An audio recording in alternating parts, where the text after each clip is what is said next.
Everyone. तो आज के जो चैप्टर है क्लास 10th का चैप्टर नंबर 6 ट्राइंगल्स। ठीक है, तो ट्राइंगल्स में आपने 9th स्टैंडर्ड में कॉन्ग्रुएंसी के बारे में तो पढ़ा ही होगा।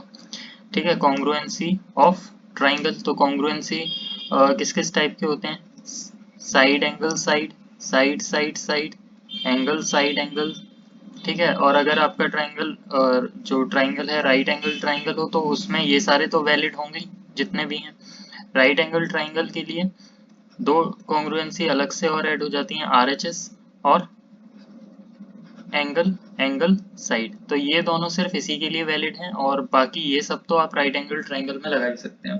तो अगर आपको इसके ऊपर ज़्यादा इन्फॉर्मेशन चाहिए तो इसके ऊपर मैंने एक अलग से सेपरेट वीडियो बनाया हुआ है, आप उसका मैं लिंक डिस्क्रिप्शन में दे दूंगा, तो आप उसको भी चेकआउट कर सकते हैं। ठीक है, तो अभी जो हमको पढ़ना है वो है, जैसे ट्राइंगल में कॉन्ग्रुएंसी के बारे में पढ़ा था, अभी हमको ट्राइंगल की सिमिलैरिटी के बारे में पढ़ना है। ठीक है, ट्राइंगल की सिमिलैरिटी क्या होती है? तो अब सिमिलैरिटी में जो ट्राइंगल है, ट्राइंगल भी हमारा क्या है? ट्राइंगल एक पॉलीगन है। ठीक है, ट्राइंगल एक पॉलीगन है। पॉलीगन क्या होता है? कोई भी closed figure, n sided closed figure, उसको हम पॉलीगन बोलते हैं। एन कोई भी वैल्यू, कोई भी होल नंबर हो सकता है। ठीक है, एन साइडेड क्लोज्ड फिगर। अब एन जो है, जो पॉलीगन के लिए जो कंडीशन है, एन शुड बी ग्रेटर और इक्वल्स टू 3 होना चाहिए, तभी एक पॉलीगन बनाना पॉसिबल है। ठीक है, तो अब सिमिलर फिगर जो होते हैं उसमें, अब जैसे कॉन्ग्रुएंसी हमने पढ़ी है, तो दो शेप अगर कॉन्ग्रुएंट हैं, ठीक है, ये जो हाईलाइट किया है आप इसमें देखिए, दो शेप अगर कॉन्ग्रुएंट हैं तो वो सिमिलर होंगे। जैसे क्या कहने का मतलब है, अगर ये दो ट्राइंगल हैं, मैं बोल रहा हूँ कि ये दोनों कॉन्ग्रुएंट हैं, तो ये जो कॉन्ग्रुएंसी का सिंबल है ना, तो कॉन्ग्रुएंसी के सिंबल में एक तो आप देख रहे हैं इक्वल्स टू आ रहा है और ये आ रहा है। इस सिंबल का क्या मतलब है कि ये in area and everything they are equal and this is for similarity। तो वो इक्वल तो है ही हर एस्पेक्ट में और वो सिमिलर भी है। ठीक है, तो अगर दो ट्राइंगल या दो पॉलीगन या कुछ भी, दो ट्राइंगल अगर आपके कॉन्ग्रुएंट हैं, दो ट्राइंगल अगर आपके कॉन्ग्रुएंट हैं तो वो सिमिलर होंगे। लेकिन अगर सिर्फ दो ट्राइंगल सिमिलर हैं तो ये जरूरी नहीं है कि वो कॉन्ग्रुएंट होंगे। ठीक है, तो अब ऐसे कुछ शेप्स जिसको हम कह सकते हैं कि उनको हम कितना भी बड़ा बनाए या कितना भी छोटा बनाए तो वो कॉन्ग्रुएंट ही रहेंगे। तो ऐसे कुछ शेप्स हैं, जैसे एक स्क्वायर आप बनाओगे, ठीक है, चाहे किसी भी साइज का बना लो, ये हमेशा कैसे बनेंगे? स्क्वायर एक दूसरे को साइड्स के हमेशा प्रोपोर्शन में ही रहेंगे और सारे एंगल्स भी इक्वल रहेंगे। तो सिमिलर फिगर हम किसको बोल सकते हैं? पॉइंट क्या बनेगा? जिसकी साइड्स के रेशो क्या हो, साइड्स के रेशो क्या हो, प्रोपोर्शन में हो। ठीक है, जिसके साइड के रेशो प्रोपोर्शन में हो, सेकंड पॉइंट, और ऑल एंगल्स आर इक्वल हो। ठीक है, सभी एंगल्स कैसे हों? इक्वल हो। तो ऐसे पॉलीगन्स क्या हो जाएंगे? ऐसे पॉलीगन्स कॉन्ग्रुएंट हो जाएंगे, वो सिमिलर हो जाएंगे। ठीक है, अब साइड्स के प्रोपोर्शन से क्या मतलब है? जैसे ये आपके में यहाँ पर ये गिवन है, ये एक स्क्वायर है ए बी सी डी और दूसरा स्क्वायर है ई एफ जी एच। ठीक है, तो अगर इस साइड का, इन साइड का रेशियो जैसे E H upon A D बराबर है D H G upon D C बराबर है F G upon B C, ऐसे ही दिस अपॉन दिस। तो मतलब इनके रेशो के ये रेशो कैसे हैं? प्रोपोर्शन में है। तो जब भी साइड्स के रेशियोज जो हैं प्रोपोर्शन में होंगे वो पॉलीगन कैसा होगा? वो पॉलीगन सिमिलर होगा। तो ऐसे कौन कौन से हो सकते हैं? इक्विलेटरल ट्राइंगल, आप कैसे भी इक्विलेटरल ट्राइंगल बनाते जाओ ये सभी कैसे होंगे? सिमिलर आते जाएंगे। ऐसे ही इक्विलेटरल ट्राइंगल सिमिलर आते जाएंगे। अगर राइट एंगल ट्राइंगल है जो आइसोसलेस है, आइसोसलेस राइट एंगल ट्राइंगल भी आप बनाओगे तो वो भी हमेशा कैसा आएगा?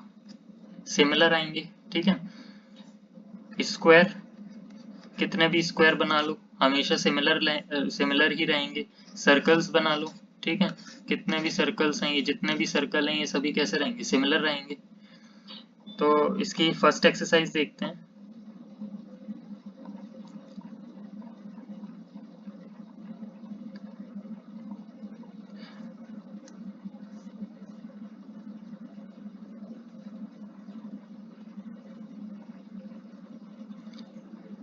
तो ऑल सर्कल्स आर, सभी सर्कल कैसे होंगे, अभी बताया था ये सर्कल है, कुछ भी इसमें क्या होगा, ये हमेशा सिमिलर ही रहेंगे। अब कॉन्ग्रुएंट नहीं हो सकते क्योंकि एक सर्कल छोटा हो सकता है एक बड़ा हो सकता है, ये सिमिलर हो सकते हैं लेकिन कॉन्ग्रुएंट नहीं होंगे। स्क्वायर्स, स्क्वायर्स भी क्या होंगे, सभी सिमिलर होते हैं। ट्राइंगल्स, कौन सा ऐसा ट्राइंगल है जो सिमिलर रहता है हमेशा, इक्विलैटरल ट्राइंगल सिमिलर रहता है, ठीक है। Two polygon of the same number of sides are similar if their corresponding angles are equal, ठीक है। दो पॉलीगन तभी सिमिलर होते हैं जब उनके एंगल्स इक्वल हों और their corresponding side are in equal proportion, ठीक है।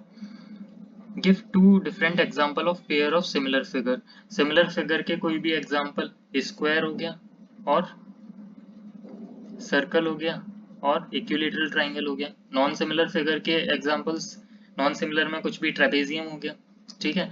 अब ट्रेपेजियम आपका रेगुलर हो चाहे नॉन यूनिफॉर्म हो, जैसे एक यूनिफॉर्म ट्रेपेजियम ये बनाया जिसमें अपोजिट पेयर पैरेलल है, दूसरा आप बना सकते हो जिसकी पैरेलल लाइंस और बड़ी हैं, ठीक है। तो ये इसके सिमिलर नहीं होगा, ठीक है। ट्रेपेजियम ऐसे भी बना सकते थे जिसके साइड्स के ये हमने एंगल चेंज कर दिए, ठीक है।